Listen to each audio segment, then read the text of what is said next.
Welcome back to the Titanium Hanger. This is Mike. I'm coming at you with another video. This time I want to talk to you about the soul of SOC Voltron. And this is not the official Bandai though. This is Fantasy Jewel. Now, the Fantasy Jewel Voltron has kind of riddled with some key QC problems, some key QC problems. And I want to say that my set doesn't have the majority of them. Like, in fact, almost none of those issues plague my set. Now, I think I know why though. I did order this as the box set after the Black Lion arrived. I got it as a full box set. Now, I don't know 100% if these were held back by SOC and created within them, or if it was shipped to them as box sets. But I did order this from SOC, so I'm going to leave that link down below. And I'm going to show you kind of the issues people have been having and the issues I'm not having with this. And I'm also going to kind of show you the articulation and what I can do with it. But I am not going to break it down into the individual lions because I may experience some of those problems, tails breaking, or come across some new stuff that I'm not really willing to mess with. This is for my personal collection, and I love the way it looks, and I love the way it poses. So let's go ahead and get right into this. As soon as we take a good look at the box. So here is the packaging, and I really thought it was going to come as a box set, as one big box set. Now I know most people just don't even care about boxes. I do, but I saw on the picture, I saw this box inside the box. It's in there tight, and this is what I thought the box set was going to look like. I thought this is the box set, but this is just the Black Lion box. So anyhow, there is the Black Lion's box, and it says Fantasy Jewel on two sides, and it looks good enough. I guess we're just gonna have a stack of boxes. And then we have each individual lion box like this, which I'm guessing that's just the way it was shipped all along as each one came out. I'm curious about this set. I should probably ask SOC if Fantasy Jewel did it like this, or SOC just held back enough to make some box sets. But anyhow, there they are. That's pretty cool. And here's how it's packaged. So, like, not transformed into anything. It's just packaged for efficient transportation. And I know Ben said that his bag was all cut open and ripped open. Mine's not that bad. I don't know. I'm hoping my set doesn't have the same issues that I've been hearing about with the other ones. Let's go ahead and take a good look at these accessories. We've got two of the swords that go together, and then you can flip them around, and they go together as like a double-bladed sword. And they hold together okay. It's just not the greatest, but it does the job. You have extra tails here, which there's 4 extra tails, so I guess it's for each of the extra lions, but you don't get an extra tail for the Black Lion? That would be kind of weird. And then I guess these are some hole fillers for the Red Lion. So, I mean, I don't know. I don't seem to need hole fillers for my Red Lion. But anyhow, it's still kind of cool that they include this kind of stuff. Let's look at the sword. So this is what the sword looks like. And I don't know. I guess I got to look up and see if Solo Chigokin did the same thing. But it is a Build-A-Sword. And I got a little imperfection in my chroming on the tip. I didn't notice it because I've been looking at the other side this whole time, but yeah, slight imperfection in the chrome. Not a big deal, but anyway, it's kind of my knowledge that building this thing's kind of been a pain for some people, and it doesn't hold together well. Like, as you can see, mine has a slight little gap in it there. Like, if you want to put a little bit of maybe some glue there to hold it in place, just a small tab so you can break it apart down the road. But in fact, it doesn't bother me, and it doesn't really fall apart on me, so I don't worry about it. And I assume that this whole building this thing is to keep a better shipping and a smaller box. So what I did was I connected this piece, I put it on the table, and I connected the piece like that so you had a lot of pressure to connect it, because there's very little tolerance there when you plug that in. Now, to me, I want that thing in as tight as possible, and I don't plan on removing it or anything, so then you plug it into here, like so.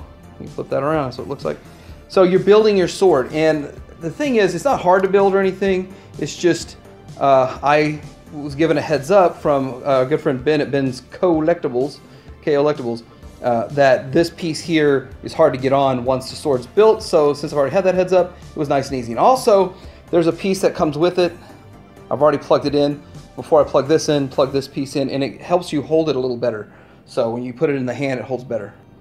And here is the shield, and that's a beautiful shiny chrome on both sides. There is a hole right here for you to plug this piece in, and so I guess it's set up to where you plug this into the hand, and then you plug this in once it's plugged into the hand to hold in place. But I'm finding these pieces aren't holding into the place. So that's the first QC error, is the tolerance. These don't hold in very well in either lion, but that can easily be fixed with the nail polish or the floor polish or whichever method you use to tighten your tolerances. That's a good use right there. So here he is holding his double-bladed saber, and I want to say it doesn't look bad. He holds it well. He spins it around. Like, it doesn't fall off. I don't have any issues with mine, so it works great. And then of course he can hold each one. This holds in because just this thing is so thick. It holds in very well, as opposed to like this piece doesn't hold in that well. So, but anyway, that double-bladed sword is cool. I don't really remember seeing it. I always see this sword, and that's what he's going to get posed with. So let's go ahead and start looking at the articulation and a few of the other things with this. I want to say that when I did connect the arms, I did not put the tails on. They are connected without the tails. I believe that's the best way to do it with this set. I know if you have the official, doesn't really matter. But looking at, I hear a lot of problems with the red lion. Mine popped off once, but it wasn't like it's a continual thing. You know, you got all of the articulation all the way around, and he holds on. It's not going anywhere. And then you got the elbow, and then back and forth, right there. And then the hand, the head itself, or the hand, whatever, all the way around. And then roar.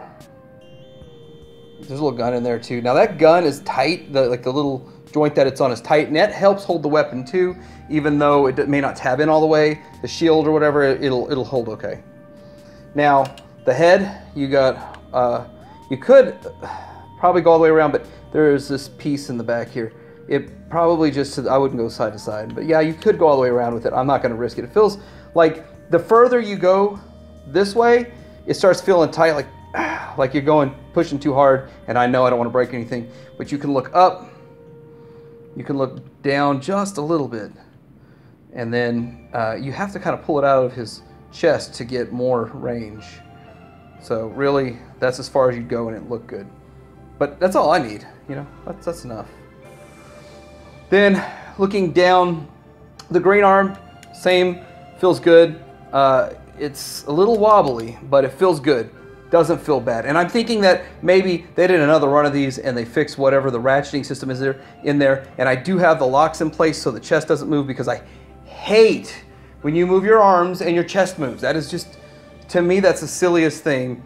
Should never be in a Voltron figure, ever. So we're looking at, I'll show you a couple that do that, which is annoying. Getting down here, that pops up and down just fine, but it doesn't seem to rotate. Now, maybe it's supposed to. I'm not going to push any harder, and I'm okay with it. It's fine with me. Now, I do have looseness. These ratchets in here in the hips are loose. So like he can start sliding. They hold okay in a pose, but they get kind of loose. Now, we're going to move them back, and you do have this right here, this rotation on the thigh, which works great, and then you can lift this up. I'm just being real careful. It feels solid. Now the lower part of this feels solid, and then you got the knee, and I'm being real careful because again, I don't want to discover that something new has gone wrong with this thing. Not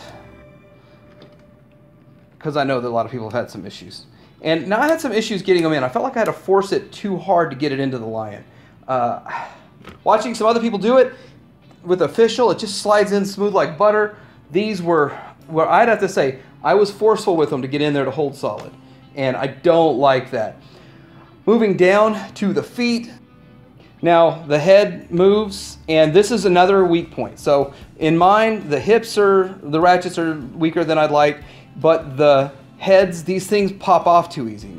Until I say they pop off too easy, that one didn't fall off. Just like that, they fall off too easy. The thing is that they have this kind of hexagonal pattern there, almost like an Allen wrench, and it plugs into another Allen piece. And you've got to get them plugged in just right and get a little pressure in there. And I'm probably going to go with all my bad points here, and I'm going to go to town with some polish just to tighten it up. So, and one more thing I didn't mention, because I don't have the official just yet, is that this face plugs in. It came separate. It wasn't packed with it. And I'm sure that so it doesn't get all scratched up in shipping or something like that. But it was packed in with those Red Lion hole fillers. But this thing, the face looks good. I don't have any imperfections in it, and I gotta say that the red, it looks like just plastic and not painted, and there's some swirls in my red. Then going down the black, now the black isn't perfect, but it looks like the center part is just plain unpainted, and this here is painted. So I don't know if that's how the official is, but I guess I'll find out when I get the official.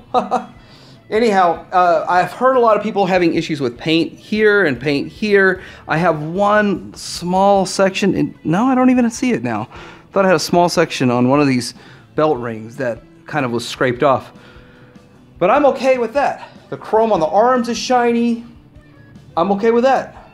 The only thing I don't like about the paint or the chrome or any of that are on the legs. And it plugs both. That's not shiny, that's flat, matte, and it's, I don't know how to explain it. It just looks like metal you get if you're getting like a pipe for your sink or something. It's not chrome, I've seen better looking pipes for sinks, but, so this is the downside to this set, right here, not very chrome. The foot looks nice and chrome, but the leg does not. So that's kind of strange. And the other thing about this set, which I think is just designed or planned in obsolescence, it's obsolete compared to the official, these holes, the screw holes are visible from the front. That just looks terrible. It's something that you have to live with unless you want to get another Red Lion and paint it green, which, by the way, they'd have the same head, right?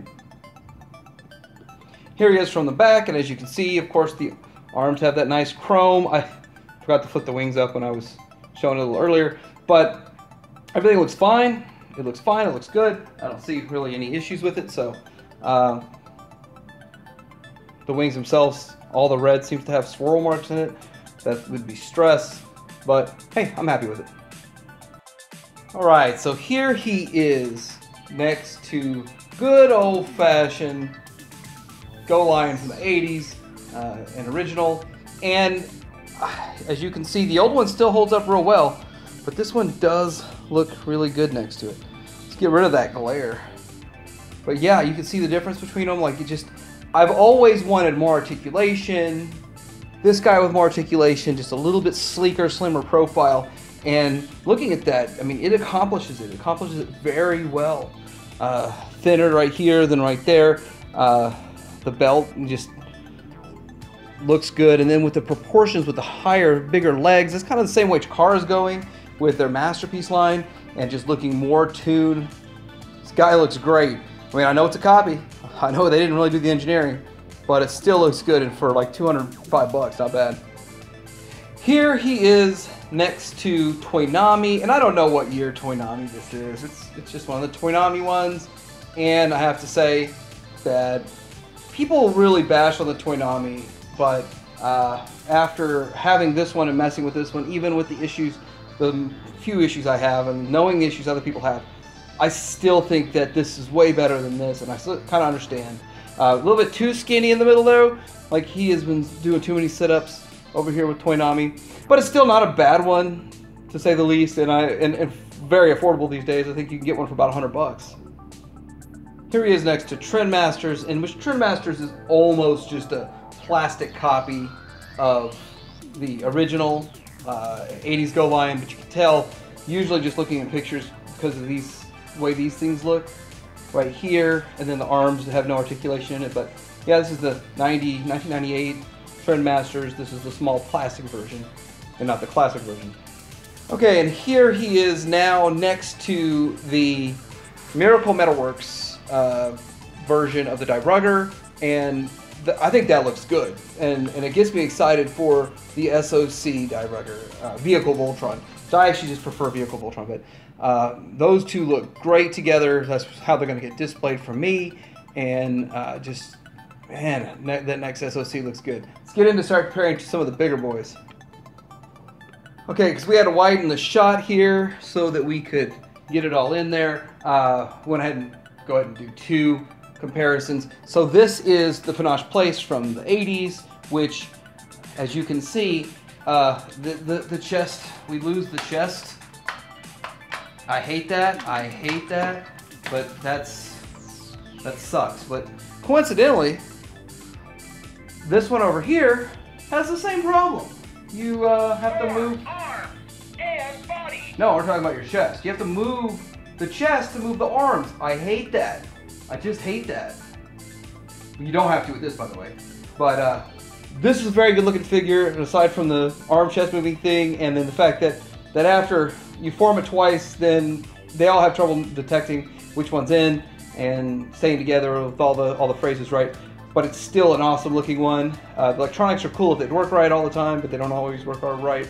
And Panache Place is junk but classic, and it was really the first one that held 3 3/4 figures. So I mean, there's a real importance to that. But speaking of holding 3 3/4 figures, hope all that's showing up okay. But these two guys also hold 3 3/4 figures and are some of the more sought after Voltrons just because of the size. But I think the Matty Collector looks good. So if you look at the proportions of Matty Collector versus the proportions of this guy, let's move that sort of. You can see that the Matty Collector does have that really nice cartoonish silhouette, and I would venture to say that, I mean, if you look at it proportionally, they should be about the same proportions. I think the Matty Collector looks good. There's a lot of issues that plague this thing, but it still looks good. It's still an awesome looking bot. I think they cost like $700 to get one nowadays. And also the Matty Collector, I want to point out, like right now we're still backing the Unicron.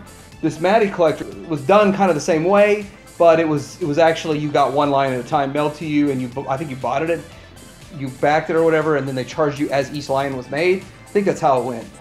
But I wasn't in on it, I bought mine secondhand. On this side here, this is the other Trendmasters from 1998, and it's the Jumbo, and people are after that thing because the black line itself, the plastic's so brittle that every time someone ships it and doesn't pack it very well, it breaks. It was really hard to piece together one good one. But anyhow, this is just, you know, pinnacle of owning a Voltron figure. I passed on the first SOC because I had all these, and after seeing how good it was, and now I see why it's that good, I'm really appreciating this, and even though this is a KO. So anyway, this Voltron set is the best. The Soul Chigokin is the best. And this Fantasy Jewel has a couple of minor issues. Now, I think if you get the box set from Show Z like I did, you probably won't have as many issues. I think that they actually made some fixes to the figures before they went out, but that's just my belief because I've had very few of the problems that everyone else is having. None of my tails snapped off, but of course I was very, very, very careful, and nothing really broke. So, yay, that's a plus. But if you could get the official for the MSRP, yeah, it's worth $100 more than this, I'm for sure. But most people are trying to sell them for $500 to $800. So good luck. And I bet you when these sell out, they're not going to be easy to get. So even the KOs are going to be hard to get down the road. Like, subscribe, try to hear, hanger out.